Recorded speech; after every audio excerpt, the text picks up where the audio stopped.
ঠাকুরগাঁও পানি উন্নয়ন বোর্ডের হিসাবরক্ষণ কর্মকর্তা এস.এম. রিয়াজুল হক 2019 সাল থেকে এই পদে কর্মরত রয়েছেন তিনি। সরকারি কর্মকর্তা হয়েও গোপনে গাছ কেনা, কনস্ট্রাকশন ভবনে কাঠ সরবরাহ, বিক্রি ও মজুত করেছেন তিনি। পৌর শহরের কয়েকটি সমিলে সরেজমিনে দেখা যায় ফাড়াবাড়ি অটো স্ট্যান্ড মোড়ে সাইফুলের মিলে কাঁঠাল গাছের গুড়ি, সেনুয়া ব্রিজের পাশে বাবুর মিলে কাঁঠাল ও মেহগনি গাছের গুড়ি, মৌসুমীর মিল, ফারুকের মিল সহ প্রায় সবকটি মিলে তার রয়েছে কোটি টাকার কাঠের গুড়ি। সমিলগুলো থেকে কাঠের বিভিন্ন আকৃতি করে সেগুলো মজুত করে রাখেন দুটি গোডাউনে। সরকারি কর্মকর্তার এমন কাঠ বাণিজ্যে দিশেহারা হয়ে পড়েছেন স্থানীয় কাঠ ব্যবসায়ী ও সমিলের মালিক। চড়া দামে কাঠ কিনে মজুত করায় বাজার ধরে রাখতে পারছেন না তারা। কর্মকর্তার এমন গোপন ব্যবসার আর কোটি টাকার আয় নিয়েও নানান প্রশ্ন তুলেছেন তারা।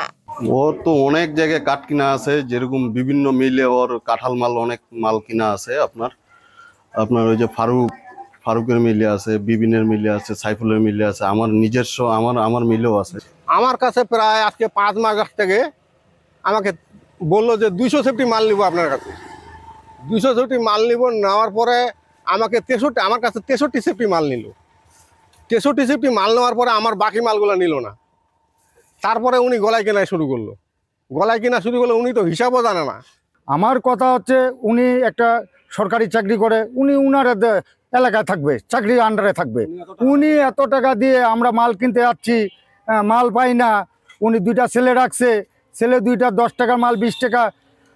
বালিয়াডাঙ্গি, হরিপুর, রানীশঙ্কল, বেগুনবাড়ি, গড়েয়া, বদরশিরি, ফাড়াবাড়ি এমন কোনো এলাকা বাকি নাই যে উনি মাল কিনে না। কাঁঠাল মাল কিনতেছে, বড় বড় মেহগুনি মাল কিনতেছে। আমরা কি করব? 10 টাকা মাল 15 টাকা কিনতেছে।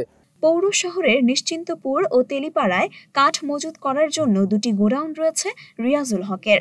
বিভিন্ন সমিল থেকে প্রস্তুত করা কাঠ মজুত করে রাখা হয় গোডাউনে। দিনের বেলা সাংবাদিকদের উপস্থিতি টের পেয়ে ব্যবসার গোমর ফাঁস থেকে বাঁচতে গভীর রাতে গোডাউন থেকে ট্রাকে করে কাঠ অন্যত্র পাঠান তিনি। তাতেও নিস্তার পাননি এ সরকারি কর্মকর্তা। রাতের বেলা কাঠ সরিয়ে নেওয়ার সময় সাংবাদিকদের সামনে পড়েন তিনি। এইটুকুর জন্য ভাই আপনারা কিন্তু আজকে সাংবাদিকরা আসার কারণেই তো আপনি এটা পাঠিয়ে দিচ্ছেন।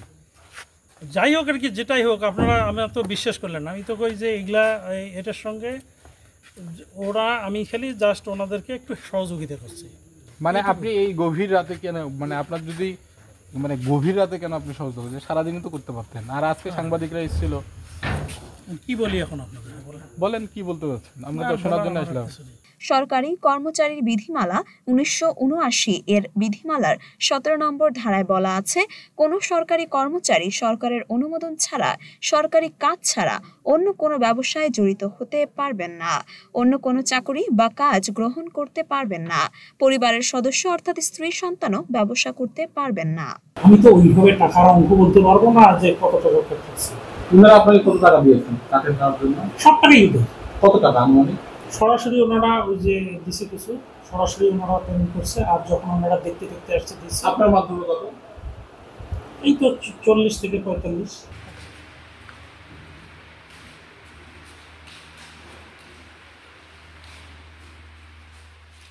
মরিয়ম মিম, ঢাকা পোস্ট।